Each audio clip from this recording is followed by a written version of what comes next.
Progress. Welcome, everyone. Welcome to the Paid Leave Movie, and I did it again, Movement and Movie Night. We're going to be having a discussion in just a minute about the important issue of paid family and medical leave, and then we're going to watch a movie. But while we're getting ready for that, if you wouldn't mind giving yourself an introduction, a little shout out in the chat. Let us know who you are and where you live. Oh, we got folks from all over New Jersey. I'm not even sure where West Hampton is, but I'll look it up. Welcome, everybody. Okay. So we are going to also stream this to Facebook so that folks out there in Facebook land can join us. We will begin by having a discussion, and then we are going to stream the 20-minute version of 0 weeks. I do want to just flag that if for whatever reason there is any technical issues with the streaming of the movie, please open up another browser and I'm going to give you the link so that you can watch it with us. Okay.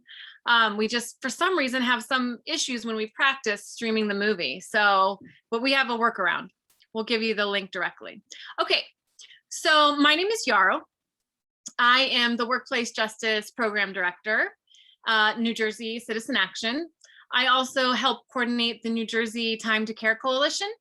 So the coalition has been around for over 10 years, and the coalition has been really focused on fighting for paid leave for all so that everyone can really afford to take time off when it matters most for their own health and for their loved ones.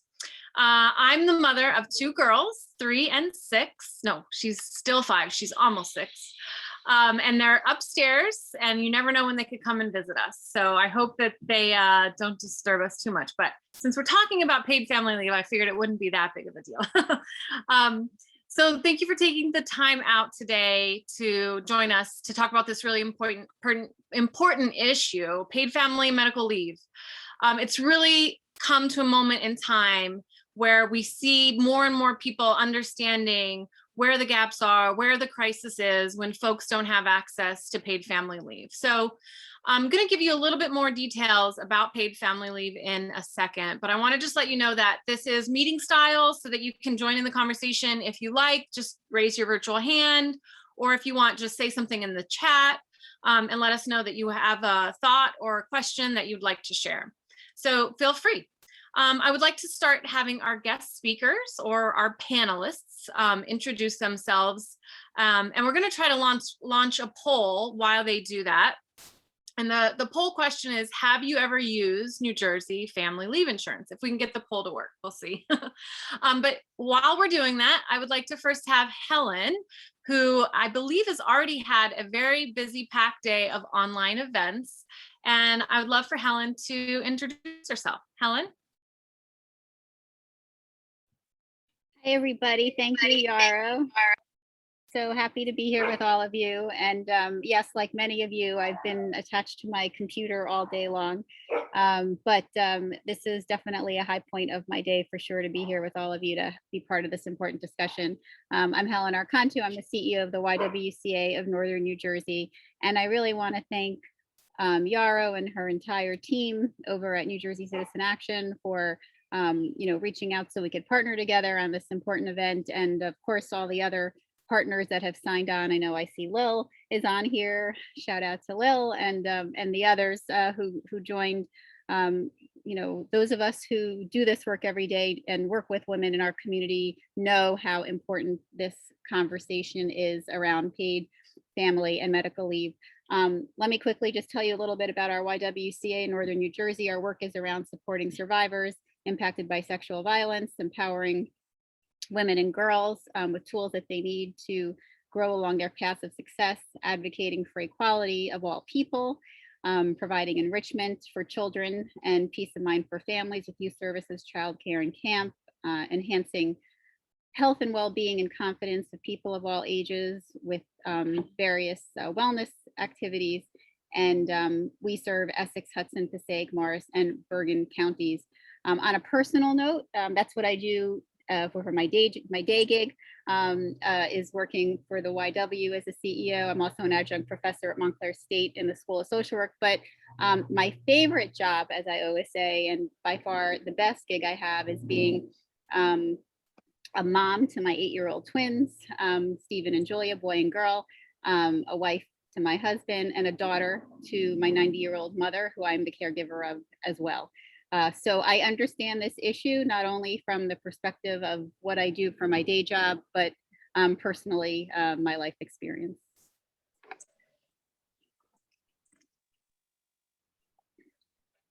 So I can pass along to who's next to jump in. Do you want me to just introduce someone, Yara, or do you want to? I said, Nicole, maybe you want to jump in? Perfect. Yeah. Thank you so much.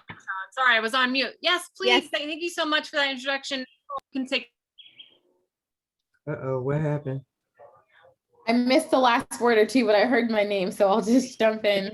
First of all, God bless you, Helen, taking care of your 90-year-old mother. And a mother, like, you need a whole round of applause. I know that that's quite a lot, so that's amazing. So my name is Nicole Lawson. I am the mother of 4 children. My son, Lawson, just had his preschool graduation today, so we're still super excited for him for that. My daughters, Madison is 7, Caden is 9, and Michaela Nicole is 15. So I've got my hands full as a divorced mompreneur of 4. I'm a singer actor. When I'm not working and doing that, of course, with the pandemic, it definitely had a huge impact on the entertainment community. Then I do other non-traditional work because I am the only breadwinner for my home. So thank you, Yara, for inviting me to be a part of this conversation today, because it is something that means a lot to me as well. Thanks, Nicole. I think I was frozen there for a minute. So Yeah. thank you for that save. All right, we'll have Parmelia introduce herself now. Parmelia. Good evening, everyone. And I want to thank you, Yarrow, for giving me the opportunity to speak this evening. My name is Parmelia Tony Boss. I'm from Roselle, New Jersey. I am the mother of 7, the grandmother of 19, and the great-grandmother of 2. I am also like a sister and aunt to several other people in my family. And I'm also the caregiver for most people in my family. I belong to various community groups in my community. I belong to boards and stuff at my job. But the thing I'm interested in, and I'm really gung-ho for right now, is I'm a part of the Paid Leave for All campaign. I am a member of VOW, that's the Voices of Workers, and we tell our stories about the experiences that we've had with paid leave, why it is important to us, and why it is something that this entire nation should have, to be able to take care of someone, as well as to be able to bond with children. Okay, thank you, Parmelia. Thank you. That was a great intro. We can see if folks have seen the poll. For some reason, I can't see it, but has everyone else seen the poll? Have you used New Jersey Family Leave Insurance? Can you guys see that? No. No poll over there? So it Well, was you could just for a moment. Yeah, it was no on the poll. screen. All right. Yeah, it's weird. Well, don't worry. If you can, just let us know in the chat if you have used Family Leave Insurance. We want to just get a sense if this is a program that folks here today have used. So we will go ahead and go to the next slide. And thank you for continuing to introduce yourself in the chat. Let us know where you are in New Jersey. Let us know if you've used New Jersey Family Leave Insurance. Thanks. Okay, so I'm gonna go ahead and open up the discussion on paid family leave in New Jersey. And then we're going to talk about what's happening in the larger context in the United States. But I want to first ground us here in New Jersey.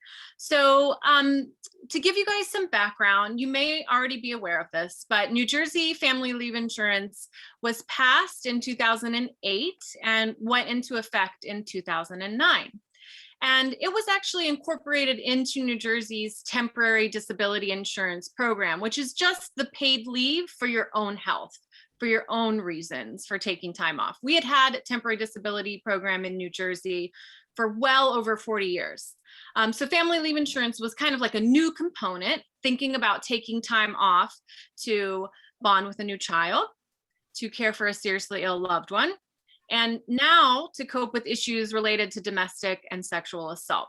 So this is a benefit program that is actually, most workers are covered in New Jersey. You just have to reach minimum eligibility standards to be able to access family leave insurance, as well as temporary disability insurance. So we've had the program now for over 10 years, but around the 10-year mark, a little bit before then, we began to realize that the family leave insurance program wasn't reaching everyone, especially lower income workers. So the reason in part was because the wage replacement was really low. It was only 66% of workers' average weekly wage. So we really fought at the coalition to improve and expand the program. And we were happy in 2019 that Governor Murphy actually signed the bill into law. And the first thing that took effect in 2019 was the expanded definition of family. So now, instead of just being your close family that you can take time off to care for, you can take time off to care for anybody who you consider to be like family. So it really a loved one, which is really reflective of how we are today in society. We rely on folks outside of the kind of nuclear family unit to care for us, especially as we age. So that was a really important thing that we were able to pass to make our paid family leave program truly inclusive, right? The rest of the expansion took effect just last year in 2020. And what that did was it increased the wage replacement from the 66% to 85%. So that is a much more generous wage replacement, makes it hopefully much easier for workers to be able to afford to take time off. We still got to fight for the full 100%, especially for workers making lower wages, minimum wage and above, right? We were also able to expand the number of weeks available for family leave insurance. It was previously for only 6 weeks, and now it's available for 12 consecutive weeks. So we've been really fortunate here in that we've had the ability to really organize and share our stories about why we needed to expand and make our program more equitable. And we're seeing that the program is being opened up to more and more people. You can go, this is just a photo of us when the expansion was signed into law. You can go to the next slide. So while New Jersey is a leader on leave, the US is not. You can actually see here the timeline. New Jersey was the second state in the country to pass paid family leave. And then years after, you see more and more states and locations, DC also, have been passing paid family and medical leave programs. So the movement is building, but there's still a gap. The US is still not, we have no federal paid leave program. We're actually one of only one other country in the whole world that has no federal paid leave program. So we're really falling quite behind. And what that means is that there's a fifth of private sector workers in the US that have access to leave through their employer. So if you live in a state without a paid family leave program, then you just have to get lucky enough to have an employer that offers you this benefit. And what that means is that lower income workers who really need paid leave the most, 94% actually don't have access to paid family leave. And there's a really huge, significant racial disparity where 41% of Black women have access to paid family leave compared to 50% of white women. So we have a lot of inequities and what's happening right now, not just in terms of this, across states, like if you were to say get a job in Pennsylvania or move to North Carolina, you would not have access to the state family leave program like here in New Jersey. So that's what we're here to talk about today. Before we kind of open up the conversation about what's happening at the federal level, I just want to kind of kick it back to some of our guest panelists and folks that are here. You can also comment in the chat. What does paid family and medical leave mean for you and for your community? I want to see maybe Helen could.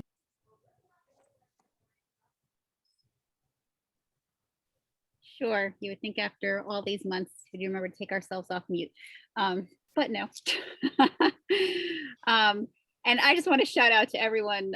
You know, and even those who haven't had a chance to even share their stories yet. I mean, the thing that I think that most strikes me about family medical leave is just a lot of it is just the trepidation of even making the request, right? It's just something that feels it shouldn't, of course, but it feels like we're asking too much, and that it could jeopardize something for us when we make the request. And, you know, as I shared with all of you, I'm a mother of 8-year-old twins. And, you know, and I'm also the poster child, as I like to say, for the sandwich generation, because I'm also caring for my 90-year-old mother and have been cared for my father before he died 4 years ago. And so I've been in this situation more than once between their care and giving birth to my children, of having to make such a request of my employer. And I will tell you that it just never, even the fact that here I do this kind of work, even with that, it always feels like, oh my goodness, you know, what kind of impact is this going to have on my job? What kind of impact, you know, how is this going to be taken?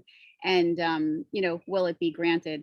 And, you know, personally, I can share the story that when I was pregnant with my twins, they were born at 31 weeks.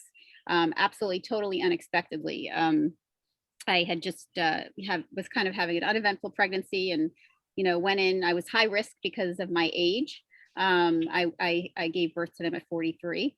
And, you know, when I went to one of, which was my last appointment, because I was strolling out and just mentioned something to the doctor, and they said, well, wait a second, that doesn't sound right, brought me back in, and within hours they were born, totally unexpectedly. No cribs, no names, you know, nothing in place. And it was pretty much a whirlwind from there.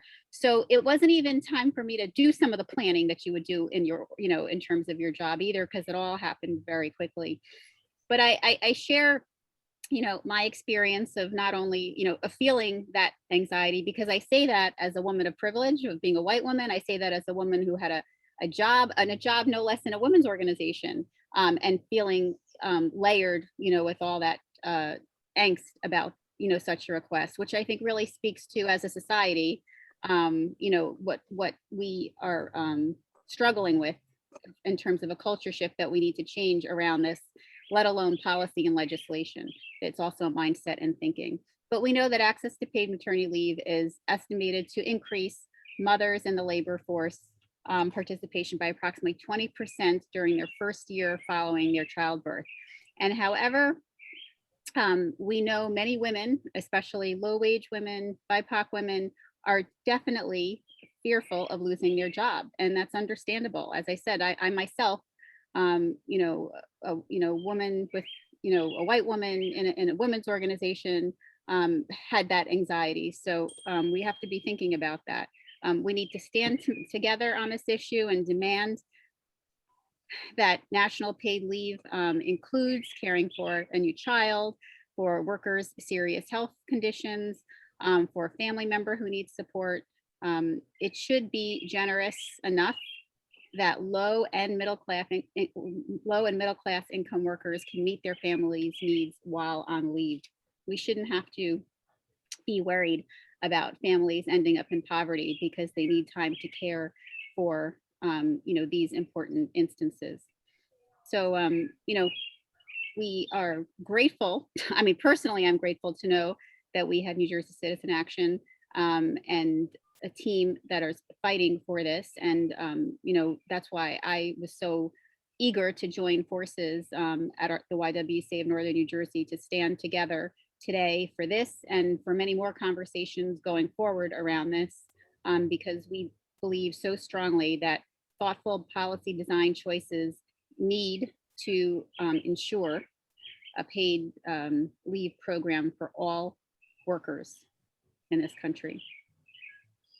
Thank you, Helen. And that sounded so beautiful with the birds in the background. I planned that. I'm glad they came right on time. So nice. So yes, that was very well said. And we're going to get into a little bit more of what's happening at the federal level here, but I absolutely want to hear from Nicole, who's going to share a little bit of what it means for her and for her community to have or not have paid family leave. So I'm looking at the comments. I'm not sure if Milva is one of the speakers, but just in case she's not, I wanted to read her comment because I see she answered the question too. It says that Milva Fleming says it means being able to mend and regroup from life and its experiences without worrying about job security and finances as you navigate through your situation. This is true. So paid family leave, what it means for me is it's like an extra layer of security, especially with my home, more so during that time than now, but still being in a vulnerable state. It means protection, an extra layer of protection and coverage for you. And sometimes that can make the difference between if you have a home or not, depending on you know, where you are in life when you might need this type of protection or this type of coverage. And I think that it also means that our country is supporting us the same way that we support and contribute to our country. Everyone has something to contribute, and if you are working in whatever way you're working, you're contributing to society. So for me, it also means that society is contributing back to you when you need it to as well. You know, for me, there was a time when I really could have used it, and the state that I lived in at that time, when my 7-year-old was born, it did not have it. It was not an option. And with me being mostly an entrepreneur, there's a lot of things I just did not qualify for. My husband at the time had to work so much more. I was sick with her. I had hyperemus gravidarum, so it was a very difficult pregnancy. And with other pregnancies, I was able to work some, but with this one, I stayed on bed rest. I was very sick, always in the hospital. And, you know, prayerfully, we made it to 38 weeks. So she was barely full term, but then it was difficult being at home with her and still feeling sick and having lost so much weight. You usually gain weight when you're pregnant. I lost weight. So not having that, you know, not being able to work and also not having access to any type of paid family leave, it was a very stressful time for us. Thankfully, we had family support that stepped in, you know, and helped with finances and stuff. But I would not want to see another woman in that position have to endure what we did, especially after working and contributing to society and not being able to draw from that when I needed it. I wound up going back into the hospital when she was 2 months old because I had to have an emergency surgery and they had to take my gallbladder. So now that's even the rest of the year, I'm down and out, postpartum and in this major surgery.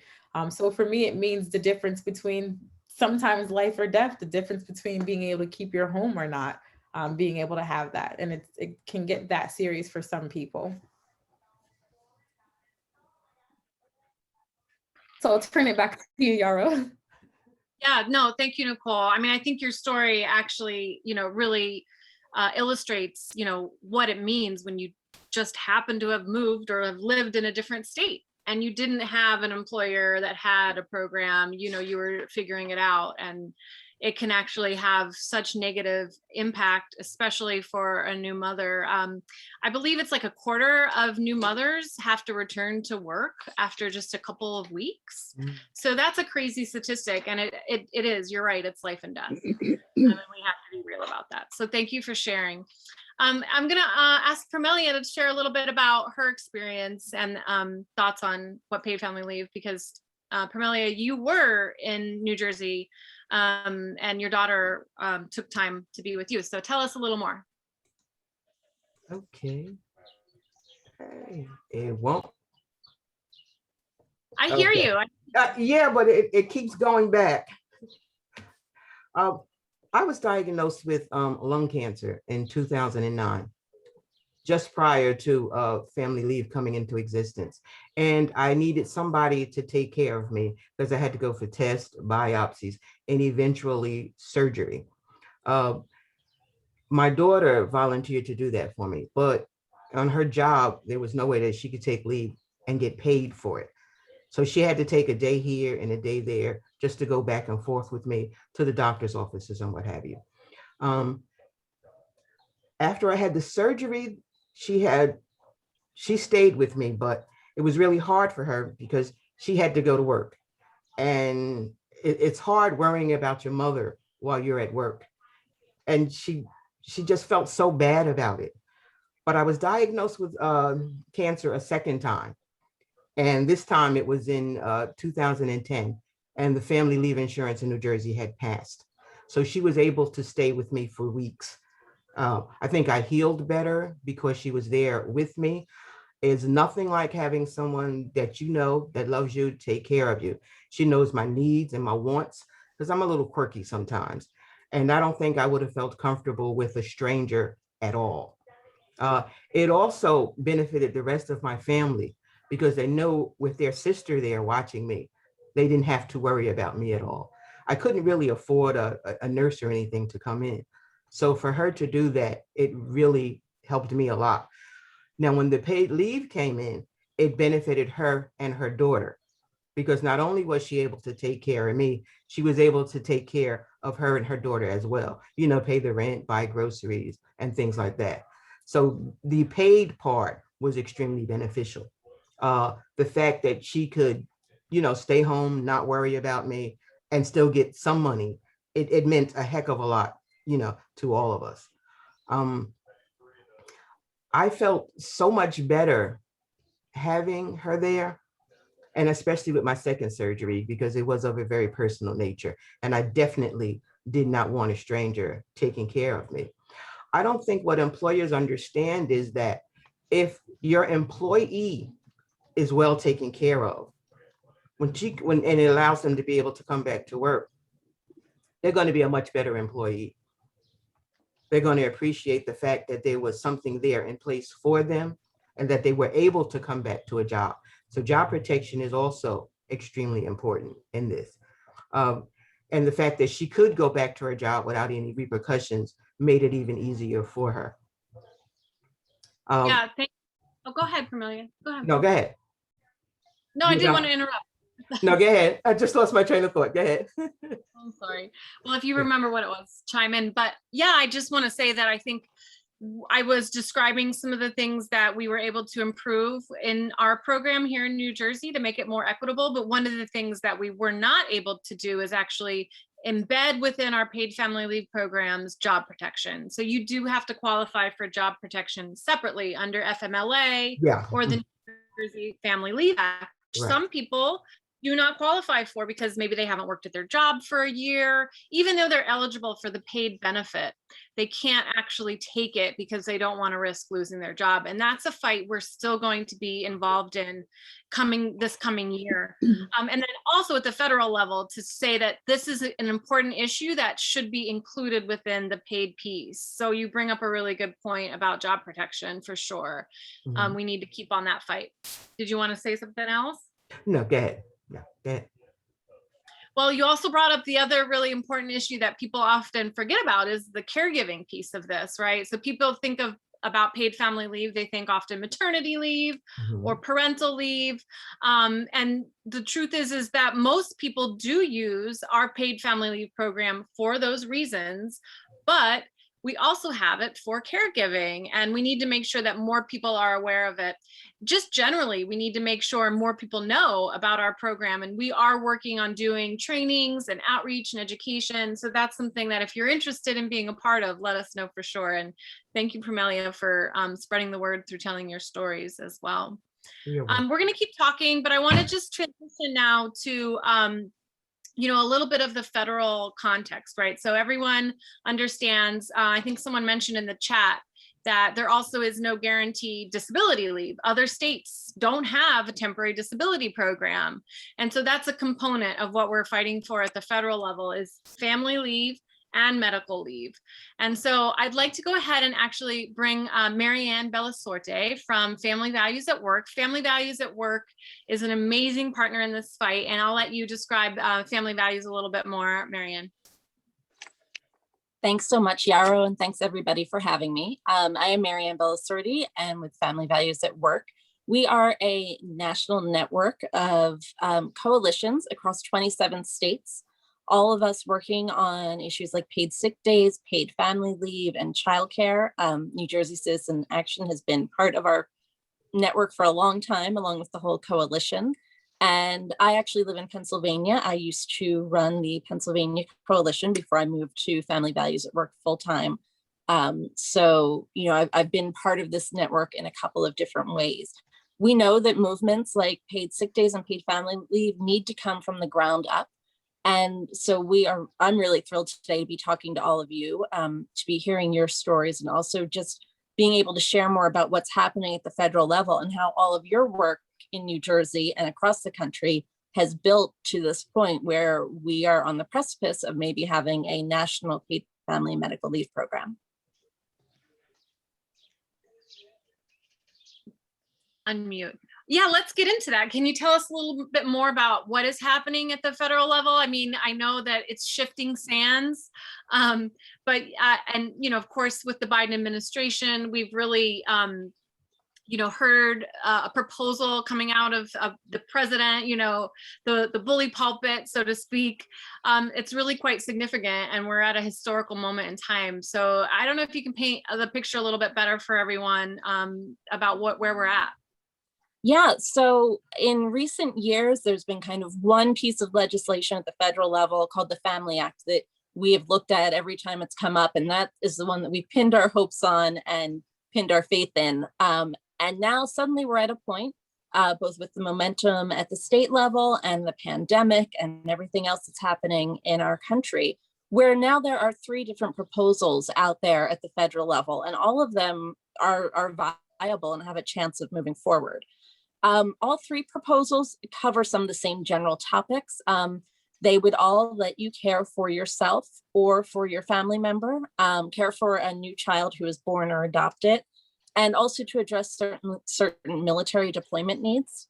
And all of them would run for about 12 weeks of the year, giving you that time paid in order to do the caregiving or to take care of yourself, however you need to. The Family Act is still out there because it's the one that's been around the longest. It's also the one that I think is a little bit oldest in terms of the policies that are in it.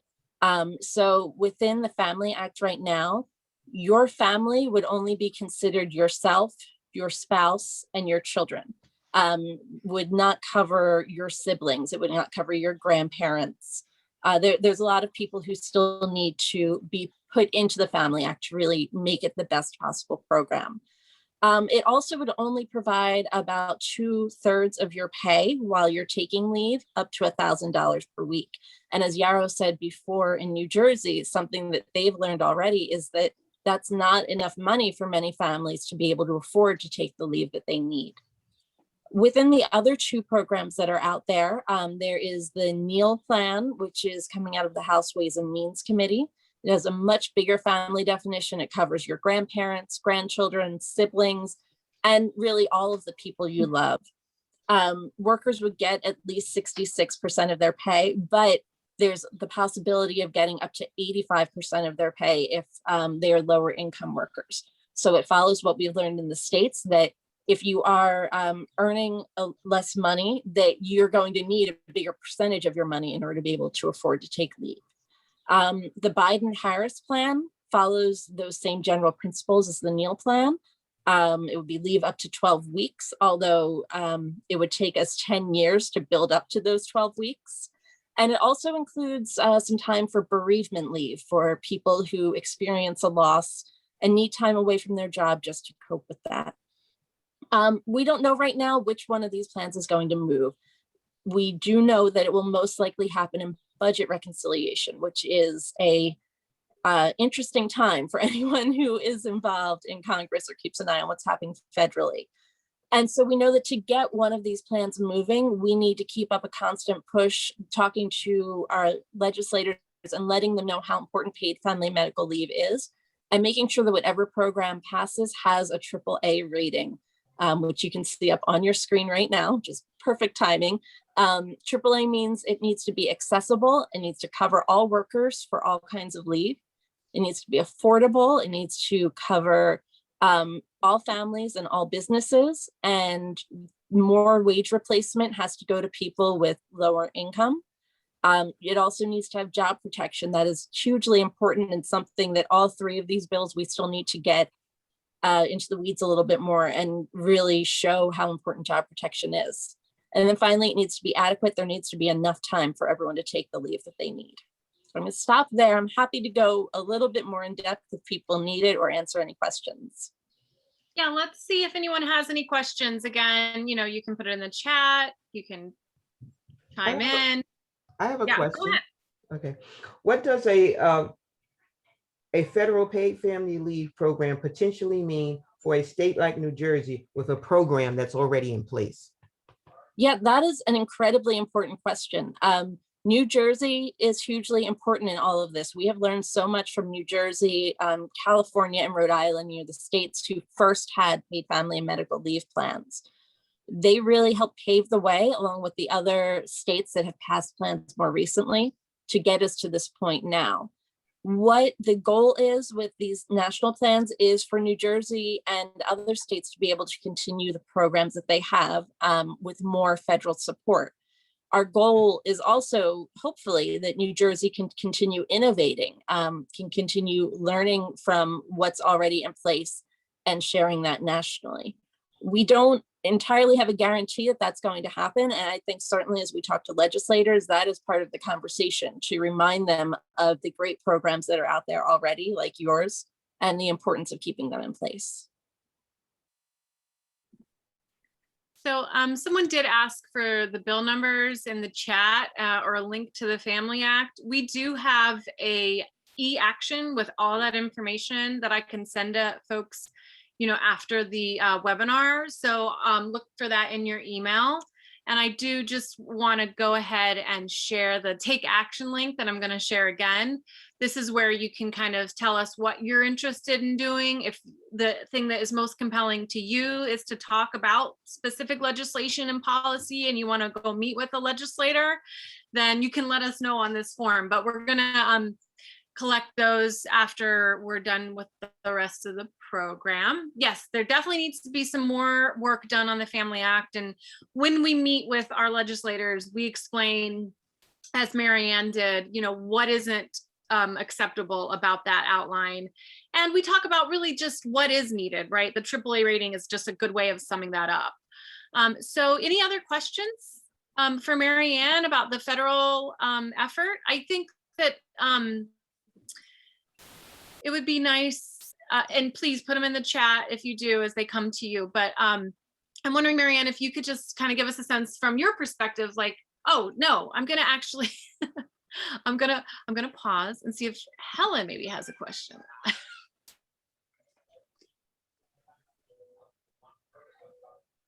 I'm sorry, Helen. Did I catch you off guard? It's okay. So really just, I guess, your perspective in terms of what people in New Jersey can do. Because we have this a unique state, right, that has expanded its program. So what can we do to help pass a program that is robust and equitable? Yeah, so I think right now is a very important time to be reaching out to your legislators and sharing your stories, and also talking to your friends and asking them to do the same. Make sure, of course, that they know about New Jersey law, but also that there is a chance to see it happen everywhere. If you have friends who are across state lines, maybe like here in Pennsylvania, where just living, across a river could mean the difference between having paid family medical leave or not. That is a really important thing to share with Congress. It's also a time to make sure that we are talking to everyone. During the reconciliation process, there are a lot of different issues that can come up and only a few of them that are going to get funded. We need to talk to our friends. We need to talk to people who maybe don't know as much about paid family and medical leave, and just make sure they realize the importance of this measure in this time, how much it will help workers, how much it will help our economy, how much it will help businesses.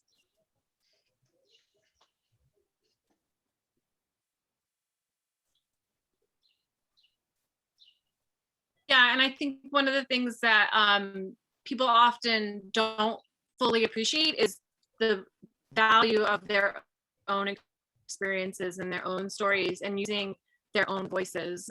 I wonder if anyone here today, if you have thoughts also, Pamelia, about how you decided to speak out about issues that matter to you, about paid leave, about sharing your stories.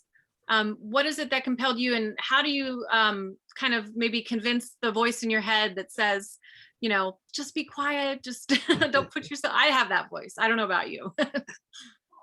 Well, for me, it's a little harder because I'm kind of shy and I really don't like talking in front of people. But thanks to people like Yarrow, who gives you that extra push, she's helped me a lot. But this is something I really wanted to be a part of, and I've been a part of it since approximately 2009. When I felt what my daughter did for me, what she also kind of gave up to take care of me, it made me feel really, really good. And it is an experience that I wanted other people to be able to have. Because when you have a family member that's sick, it is extremely important that the person that cares for them cares about them. And she did that for me. And it is definitely an experience I would love for other people to have, because I'm telling you, there's nothing in the world than having somebody that you love take care of you. It's a very rewarding experience. And it takes a lot of the angst out of what you're going through at home and on your job or whatever. So I wanted to I wanted to do something, and Yaronum gave me the opportunity. So I joined a group called Voices of Workers. And we're pushing the paid leave for all program across the country. And we want everybody to become aware of this program. It is a really beneficial program. And I'm hoping that more states will take it up and more people will also start speaking up. Tell your stories. Tell what happened to you, how you felt. Because there are so many people that have no idea of what this program means. So if you get that opportunity, please talk it up. Beautiful pitch. Helen, Nicole, you want to chime in? Yeah, I just wanted to say from the flip side, I mean, I know I shared the story about my twins coming at 31 weeks and being preemies, and, you know, part I didn't say is they were both in the NICU for over a month, and, you know, and all of that went with it. But the other end of my sandwich generation piece of being the caregiver for a 90-year-old mother, just to follow up on what Permelia is just saying, you know, I have to say, no one cares for my mother like I do. And so I just really want to reinforce what she just said in terms of receiving that care. I have to say, from giving that care, the times that I couldn't be there with her when she was in the hospital, or when, you know, aides had to come to the house and be with her, you know, I was never really feeling like she was being cared for properly. And I thought that it was impacting the length of her life, and the ability for her to be around as long as she could. And it really makes a difference, you know, to be able to do that. And very often we don't even think about being able to jump into that role because of fears around, you know, what we're talking around today, and not realizing that we have the ability to utilize, you know, our paid leave in this way. And also knowing that, you know, elsewhere people don't have that ability. Is disturbing, because again, I do believe, and I'm knocking on wood, I'm Greek, so we're very superstitious people. You know, I believe that my mom is still here today because I've been able to care for her and get her through difficult times. And I think that, you know, especially again, not only are Greek superstitious people, but we're a people who, you know, really revere our elders, you know, and have a tremendous respect for generationally, which I know many other cultures are, you know, also embrace that as well. And so I appreciate the opportunity to be able to do that, and, you know, feel it's important that everyone knows that they can do that if they're here in New Jersey, and also want everyone nationally to be able to have that same opportunity. You know, I just want to also say, when my father died, and I cared for him too. You know, and I remember I called my aunt to tell her, and my aunt said to me, you know, you'll always have peace in your life because you know you took care of him, you know, the way that you did. And I have to say I do, but the fact that I could do that and also know that I still was going to have my job, still was going to be able to have income, you know, not only gave me peace from, you know, in my heart, but, you know, peace, you know, from a functioning perspective for my family. So I just want to share that. I feel you, Helen. I also took care of my mother and my older sister, who both were diagnosed with cancer. And they also appreciated the fact that there was somebody that they knew taking care of them. Thank you. I want to share in the chat Paid Leave for All, which is where the Voices of Workers, I think there's a link on that website. Am I mistaken, Familia? Do you know? It should be. Yeah. So check Yeah, it out it should be. there Mhm. for more about what Pamelia is doing and the Voices of Workers. Nicole, did you want to weigh in? No pressure if not.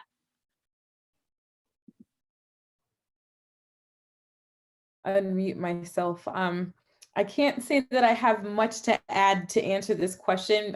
I didn't have the privilege of being able to use this service. So I would say that maybe my motivation for being a part of these conversations would be that, because I know what it would mean, I know what it would have meant for me to have that.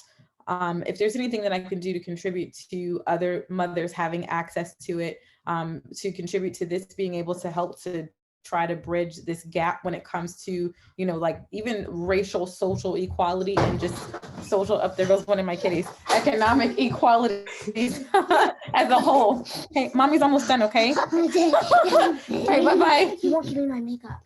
Okay, go, go, go, go. I feel like the fun is I almost made it all the way through. We get it, Nicole. We get it. Don't worry. I almost made it all the way through. Bye. But if there's anything I can do, you know what, for a mother to be able to be to be home and have that experience for a little while, then you know, I feel like then this effort is definitely worth it. So I appreciate being here and being able to help, you know, any way I can, telling my story. And you're right, it does make you feel kind of vulnerable when you talk about your personal experiences, and even opening up your home on Zoom and, you know, having your kids come in the room. You feel a little funny about that, but you know, it's worth it for the goal that we have here. So I'm happy to be a part of it. I think it might, if you feel like it's a calling, maybe it's a bit of a responsibility to do that. So that's why I'm here. all right. Yeah. And I just want to say all stories are welcome. Stories about not being able to take paid leave and the impact that it had on you, being able to take it. We really just want to hear from your own experiences. So I'm going to, yeah, thank you. Liz put in the chat the, oh, so this link is actually just so that we make sure that we have your contact information. We'll let you know when there's events coming up. But the other link, that is the bit.ly link, the Take Paid Leave Action NJ, is a little bit more about exactly what we're doing and how you may be able to pitch in this summer.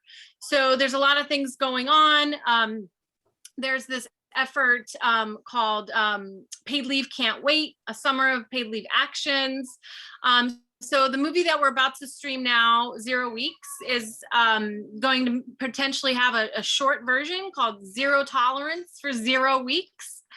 And so we could even do outdoor film screenings. I think it would be fun to come together with, you know, a projector. Oh my gosh. Okay. Okay. I thought I got disconnected. We are looking to do picnics for paid leave, ice cream socials for paid leave, all sorts of opportunities that we can really, you know, beat the drum about this and make sure that our voices are heard. So some of these options and how you could help out are listed in this form. So please open up that link and weigh in. Let us know your thoughts. We also are going to continue to meet with our federal legislators if you're interested in that piece. If you want to do an online event, if you have an idea about how to do that or helping host something like that for your community, let us know. So definitely fill out that form. My kids are also about to break down the door over here, so I think it's time. We're gonna have Pamelia introduce the movie. Thank you, Pamelia, so I can go on mute and give my or they freak out a little bit. And I just want to say before we stream this movie and have Pamelia introduce it, is we'll share the link in the chat. If for whatever reason you have trouble accessing, or if the streaming is a little slow, you can just actually watch this film. We can come back after the film. It's 20 minutes long, not too long, and debrief. I'll see how people are, if they're still on the Zoom. No pressure if you can't stay, but we'd love to kind of talk about it because it really is pretty compelling movie. Even in the 20 minutes, there's a lot of heart-wrenching stuff that's packed in there. So if you can stay on and come back and discuss it, please do. All right, go ahead. Take it away, Pamelia. 0 Weeks. It lays out a compelling argument for guaranteed paid leave for every American worker, showing several powerful stories along with interviews with leading policymakers, economists, researchers, and activists. The film looks at paid leave from an emotional, medical, financial, and global perspective. And these stories have a very intimate view. I know them well. I share stories with the people in my group, and I'm telling you, they're powerful. They will move you. Sorry, here is the link for those two things that I just described, the form and the YouTube. Please open them both up and we will follow up with you if you've registered. But if you can, stick around and we'll debrief together. Liz is gonna actually do the sharing. So Liz, I don't know if you can manage to kick the video off now.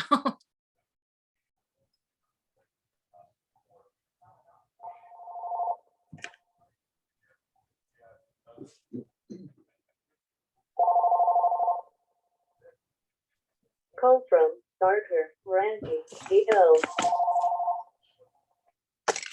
Call from Darker, Randy, DL.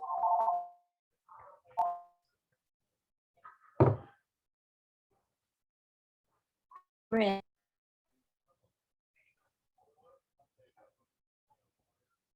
Listening.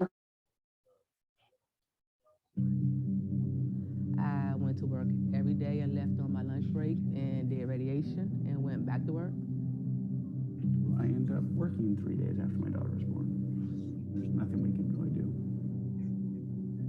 I might not have a job to come back to.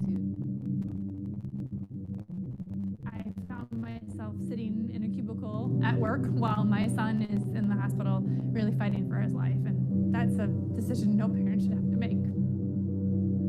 This society is built and geared up to just break down the family, you know, and to just split it up. Paid leave is part of the economic and social fabric of the entire industrialized world, except the United States of America. People know that the Western European countries are doing better on these policies than we are, but countries like Estonia, Lithuania, Bulgaria, Vietnam has a generous paid leave policy. China has paid leave. we and only one other country are the only ones that don't have any paid leave. It's Papua New Guinea, and the United States in a league of their own. We are a great nation. We do a lot of things very well. But in terms of paid family and medical leave, we are far, far, far behind. Why is it that the rest of the world has figured this out and we haven't?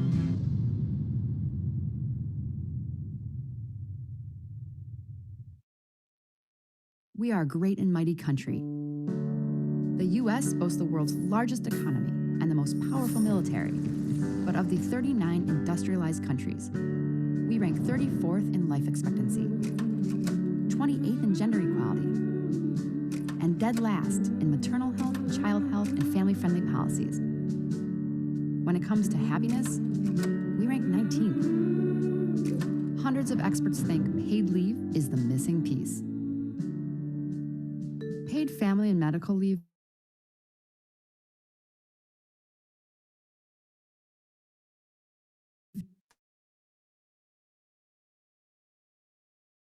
differs from paid illness or aging family member.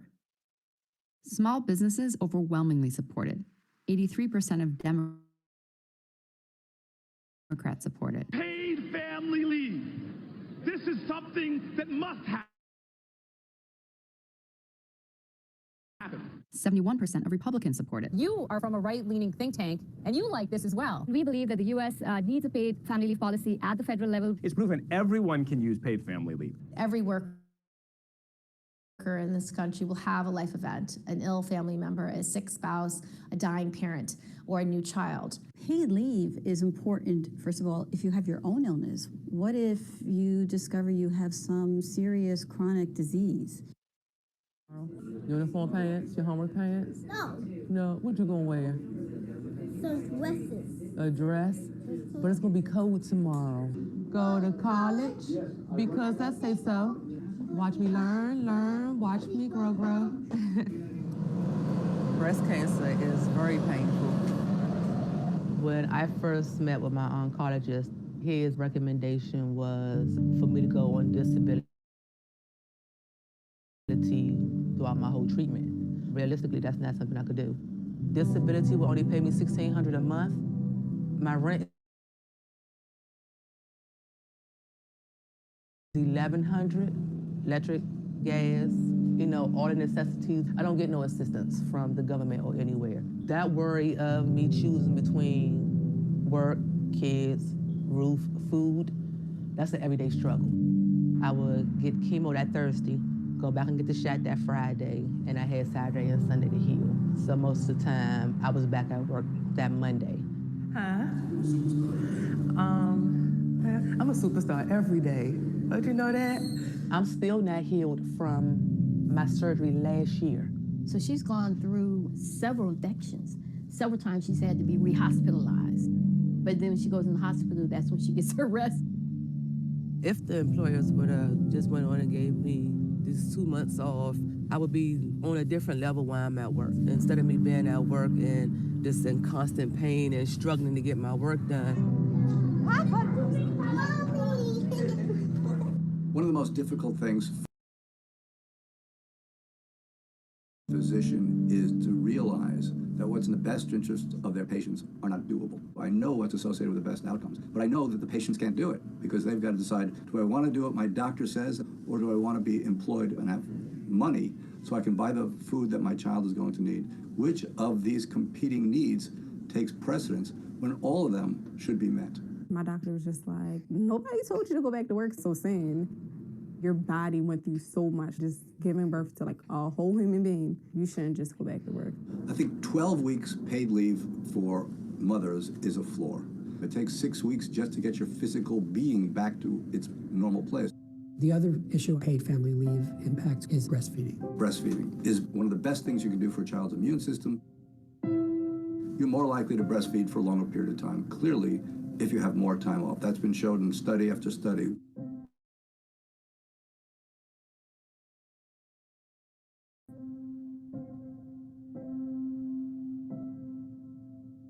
I have no idea what I'm going to do with little girls. You can think you're going to raise a little princess and she turns into a tomboy, or you think I'm going to make her a tomboy. You end up with a closet filled with little princess dresses.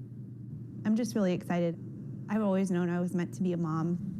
Today we just had our 18-week scan of the babies, and they are healthy and beautiful and growing perfectly, and I'm very, very happy. My company's just really great. They do pay for 1 month paid maternity leave. I'll be able to take some time off, but I think it would be frowned upon. You just don't expect to go into labor, obviously, 6 months in. From the moment her water broke, the girls were both born within 15 minutes. They were born about 2-3 minutes apart. Riley lived for 45 minutes to an hour. Ashlyn lived for 4.5 hours. I remember when we knew we were going to lose them. Nurses kept saying, do you have a hat or a blanket that you'd like them to wear? And I kept saying no, because I thought I had 3 months of pregnancy left. So I felt, I don't know why, I think that's just a mom thing. I just felt really bad that I didn't have anything for them. But they have this volunteer group, I think, at the hospital that crochets them and stuff for situations like this. The doctor was looking at her and he's like, you can't leave her alone. She needs someone to be with her all the time. I reached out to HR and she said, well, it's 3 days for death of an immediate family member, but technically you get 6 days because there were 2 deaths. I think of 6 days, and I just wanted to be like, okay, do you want me to tell you what the first 6 days was like for us? Day 1, you're holding your children while they die. Day 2, you wake up, relive the nightmare all over again. You go home to package slips that you have a delivery, and it's 2 car seats from his aunt and uncle from our registry. Day 3, you have to find some way to memorialize them, and you realize you don't want to do a funeral and there's no time. So, we had a little memorial, threw pink tulips into the lake and wrote letters to them. Day 4, you have to get all the paperwork done. You have to go to the funeral home. Picking up their... Picking out an urn. Day 5, his family left. Day 6, my family left. So those were our 6 days.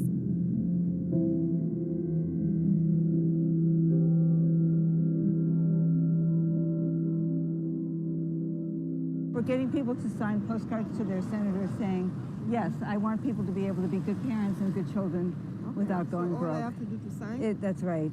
Ellen Bravo has been advocating for paid leave since the early 80s. That's what you want agents in here with the 2 kids. She's the one who's working at the brewery because she needs to make a decent living. Companies are prospering because they treat people with respect. I don't know if you realize what you're saying. What you're saying I always realize what I'm saying. Well, all right. Our movement is building broad and diverse coalitions.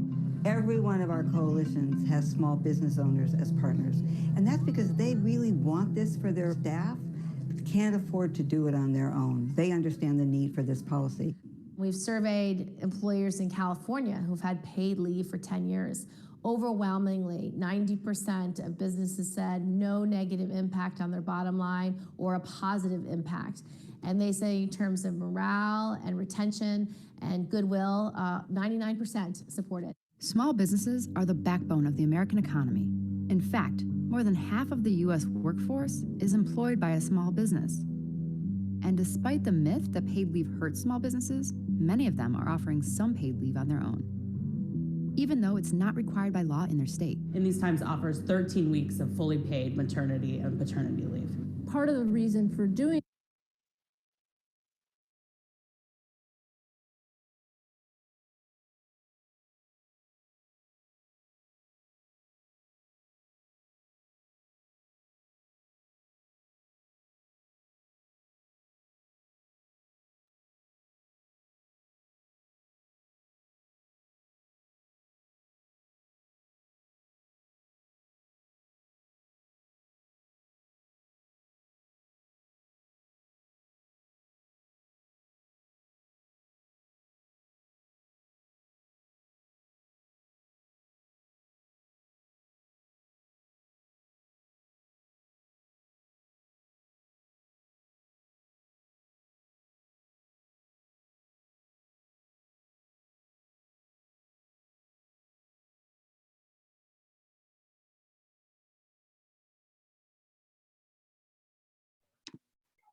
Okay, we have a frozen video, everybody. I want to share again the video, the link to the video in the chat. This is a 20-minute cut of a full-length feature film. Yeah, we're just having some interruptions. Sorry about that. But maybe it'll come. Yeah, maybe. So our longest employee, so she has this incredible institutional memory. Certainly Rachel could double her salary, possibly more than that with her experience. If they had no maternity policy, I probably definitely left. Hi, how you doing? Here's my news. Our employee Mari had a baby a couple months ago, and she has been with us since the day we opened. Josh and Christine told me you're gonna have 3 months leave and you're gonna have paid maternity leave. So when they said that, I had like a huge amount of distress just fall off me. I think about my future, but I don't see myself at another job. I see myself growing more with Honey Butterfly Chicken. I think that these are like long run expenses. Health insurance and paid time off certainly cost us money, but we built it into the structure of our business because it's not a viable business if you can't take care of the people that are working for you. If DC approves a new paid leave proposal, it would be one of, if not the most employee-friendly plans in the country. Today is the 3rd hearing they've had, and this one is focused who live in the district. My name is Roger Harwitz.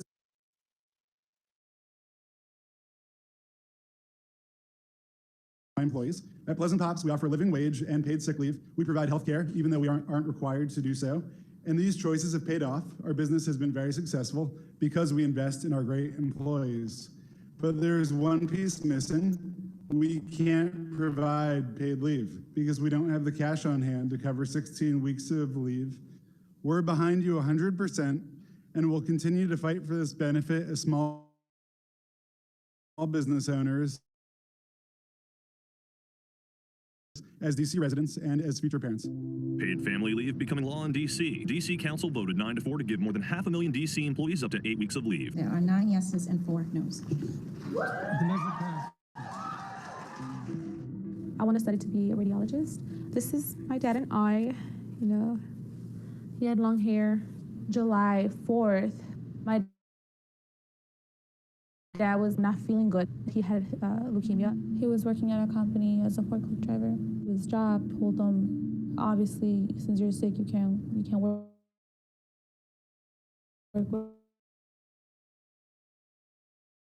with us. So he was fired.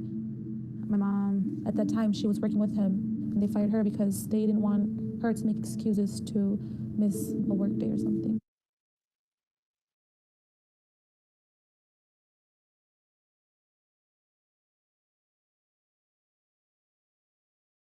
Going to do.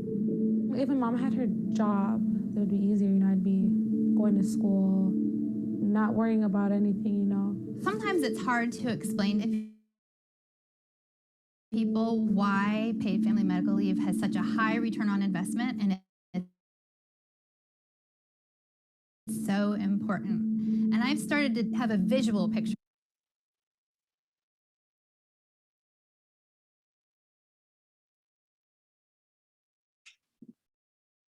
I think that I've started to have a visual picture of why. The sticky floor. It's one of the reasons why 2/3 of minimum wage earners are women, because too many of them get stuck on the sticky floor of not being able Can you open this for me? to earn enough seniority to increase their pay, because every time a life event happens, they start over again on the bottom rung. Global competitiveness to do so. In the year 2000, female labor force participation.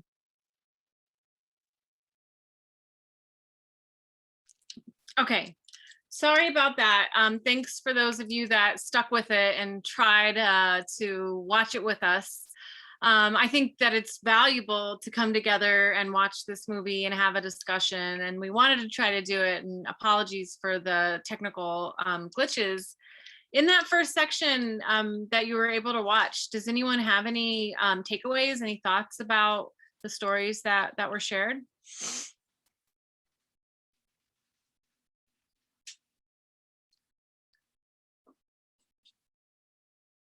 The full-length documentary does really go into more detail about the couple that had the twins that they lost so early in pregnancy, and that they were able to have another child. And so you're really along with them for that journey, you know, of what that was like, and, you know, how soon, you know, they had to go back to work after that loss, and just how difficult it was. And of course, the other stories as well, you see like a bigger picture of what they experienced. So I hope that you can check out the 20-minute version that we sent, the YouTube link. If you have time, you should watch the full-length film. It is available on Amazon Prime. And as I said before, there is likely going to be a cut called Zero Tolerance for 0 Weeks that's coming out this summer. That's really going to be about the movement for you know, the federal fight for paid family leave. And we will try to organize an in-person film screening, an event, picnic, and, you know, make it a little bit of a festive thing. There's no more lollipop. Kids are here. Say hi, kids. Since I think people are really hungry to come together. So any other thoughts, people? Yes, Sophia, hi. Good to see you here. Not much has changed. And yeah, you had an issue. Do you want to tell people, or are you? Hi, can you hear me? Yeah. Hi, Yarrow. Hi. Hi, little ones. So hello. Oh, hi, oh, my little friend. Hi. So actually I just wanted to sit back and listen and absorb and learn And like I said in the chat, sadly, not much has changed. My journey first started, well, my oldest is going to be 35 in a month or two. And going back to when he was about 6 or 7 years old, I was really, really sick. I don't know what it was, but I know that I was feverish and um, my son was really, really sick and he was feverish and I couldn't take him to school because my job told me you have to come to work. And I was a young single mom at that time. He was a first grader, I think, and I had to take 2 buses to get to work. That's not including the extra bus that I would have to take just to get him to school. And so I took him to work with me out of fear for losing my job. And when I get there and I'm working in retail in a store and I put him behind the customer service desk and he um, was sitting there sick and feverish and vomiting in the trash can. And that's it took that to make my employer realize that I'm not just trying to get out of a day of work, that I have a sick child. And that was a Monday. And the employer says to me, you have to take this kid home. He can't be here sick. I'll see you tomorrow. And I told him, are you kidding me? You see me tomorrow? My son is sick. I mean, it's going to take at least a couple of days to get him a doctor's appointment. And so, well, I'll see you on Wednesday, you know, and even though I was a full-time employer then, and that was employee then, that was the early 90s, there was still no paid sick leave. There was only disability that you would have to apply for and hopefully be approved. And Yeah. so, yeah, and it was terrible. Your story brings up this other aspect that we didn't talk about a lot is like the short-term need for paid time off, the paid sick days or earned sick leave, as you know, but for others that don't know, we do have a minimum standard in New Jersey called earned sick leave. That is something you can do just for a few days, right? And family leave or family and medical leave is for a longer term period of time. And that is another fight. So we have more fights, right? We have no federal guarantee to be paid and not lose your job when you just have the flu. Even with COVID, we still do not have a permanent paid leave, paid sick day protection for all workers in the United States. So we are very far behind. This is an important fight in so many different areas. Yeah. Anyone else? Yeah. Oh, and I'm sorry if I can just add, this is Safia again, that if you know me, you know that I'm a disability mom and fighting for the rights of people with disabilities is extremely important to me. This week, I joined a conference for a sibling network, which is siblings of people, of disabled people. And I have to tell you, the stories that the siblings share, I can't wait to connect this network to the movement because there are people who have to take care of their siblings because their parents cannot, or for whatever the circumstances are.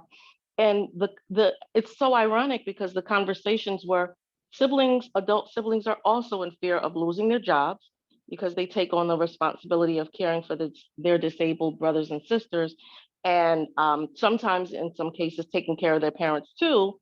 And then the fear that losing their job will impact their family greater, not just because of the sibling, but they can be married and having children. So yeah, I'm gonna jump off, but thank you for giving me the opportunity to talk. I really just wanted to come and listen and learn more than what I already know.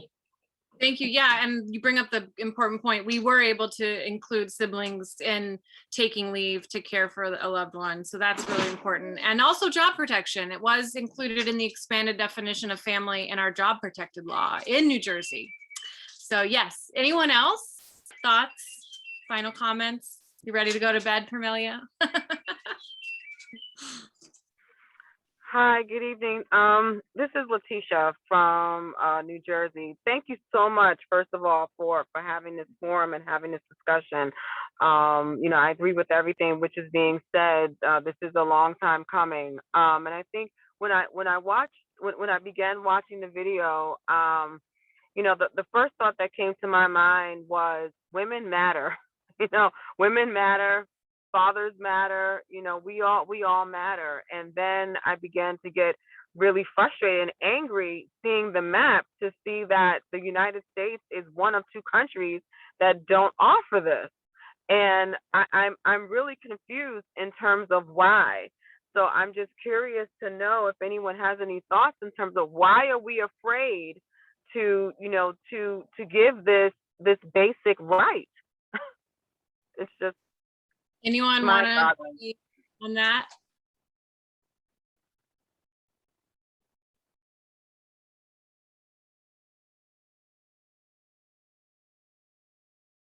I'm sorry, do you have a theory? I think my theory is tied to capitalism, which I think if anything, COVID has proven and blown a lot of that theory out of the water. I feel that we talk a good talk about wanting to put family first and people first and women's needs and rights first, but we don't want to do the hard work of really making it happen. We just want to continue to talk about it because it may make us feel good. Then I also feel that the world is dominated by men. I'm forgive me if there are any men on this call, but I feel that some men just don't understand what's really going on, and and to hear the story about in the 90s, with the employers and you had to bring your sick child. I definitely remember that, with my mom and my sisters and everything else, and I think that we just don't get it. We've gotten so far away from our values in terms of what it means to be, a family and to be a community and to be connected. And we just became, just over concerned with capitalism. So we can't see anything past that. 4-day work weeks, it works. You do have more productive employees if you just give them what is needed, fair wages and time off to do what needs to be done. If Russia can do it and if smaller countries can do it, we can certainly do it. The question is, why won't we do it? Yeah, you said it very eloquently. I think that one thing is that it is very popular across partisan. When you poll Republicans, when you poll Democrats, it is a wildly popular issue. So clearly it isn't an issue of there's not enough support. It is a political conundrum that does have people really, doing the analysis, looking at the map of legislators. And, we are in this opportunity, where we have a small window at the federal level to get this done. Ashanti. Yes, I'm sorry. So yeah, we'd love to hear from you. No worries, no worries. I guess I bring a little bit of testosterone into the room, but that being said, one of the things the video really helped me figure out was a more of a connection. But to get back to what the young lady, Sophia, I hope I said it right. Sophia. One of the things that capitalism and society has been prone to do is slacktivism. Is that we want to make an action that's quick, that really isn't relevant.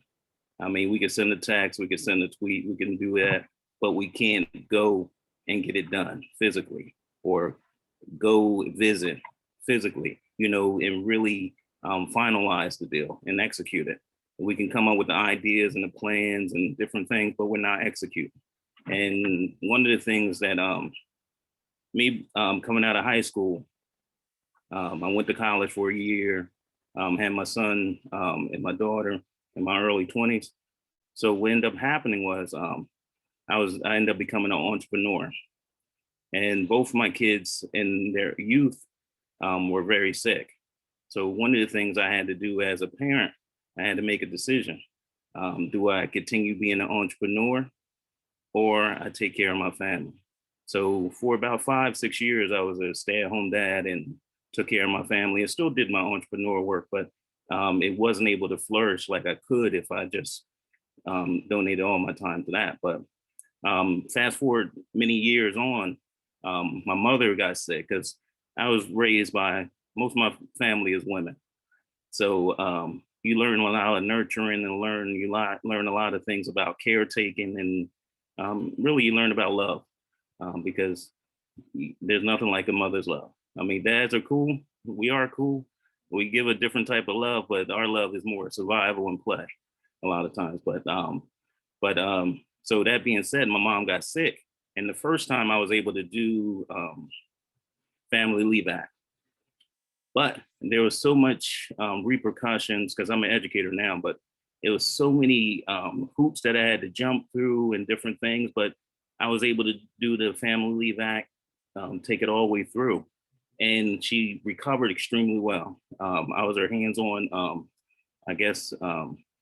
caretaker for the time that I used from work. But fast forward about 2 years later, 2.5 years later, she got sick again. And some of the issues that I had the first time discouraged me from taking the leave.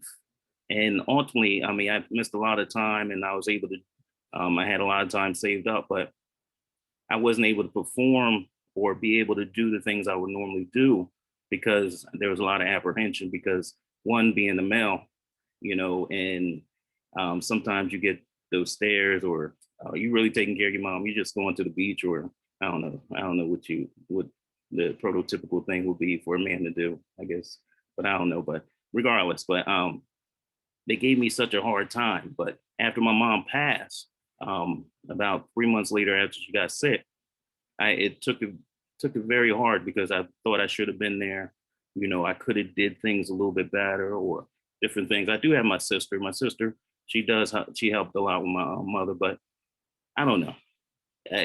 The first time went so well. The second time I would assume or over assume sometimes too that it would have went as well, but it was hard to deal with that. But I tried to take the lead for myself. And because as a educator, sometimes you don't have all the hours.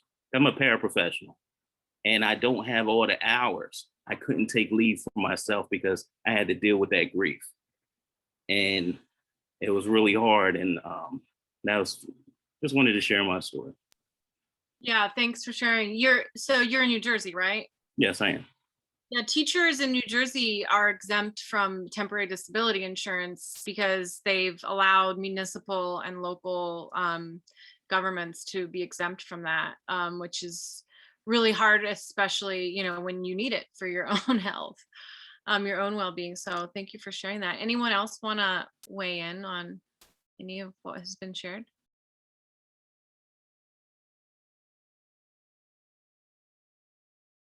I think that, we need to have more of these conversations. I think culture change is slow. It doesn't happen overnight. Policy change can help culture change, right?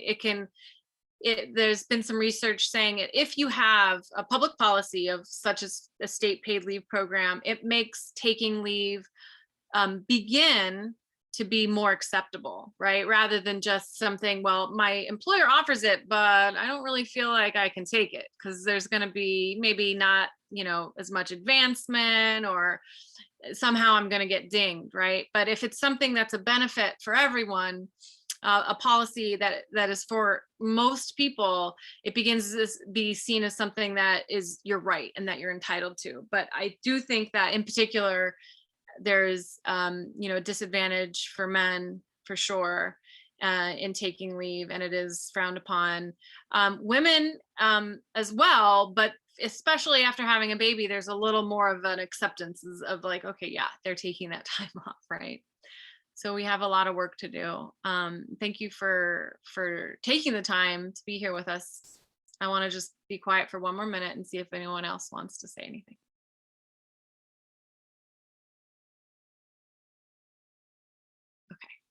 It's late. And I want to acknowledge that we went a little bit longer than we wanted for some of my guests. Oh, Liz, yeah. Oh, yeah, okay. Your husband took paid leave. Yeah, that's right. Okay, so let's keep sharing our stories. Fill out the form, Ashanti, Sophia, the rest of you that are on, that maybe Letitia. Please let us know what you're interested in doing. As you said, Ashanti, sometimes we want what's easy. Sometimes we just don't have enough time or space in our lives and we have to do what's easy. It just depends. So whatever you're capable of, whatever you can give, please let us know how we can work together and we'll be in touch. Thank you so much. Have a beautiful evening, everyone. Thanks for your time. Paid leave for all. Thanks. Have a good night. Bye, everyone.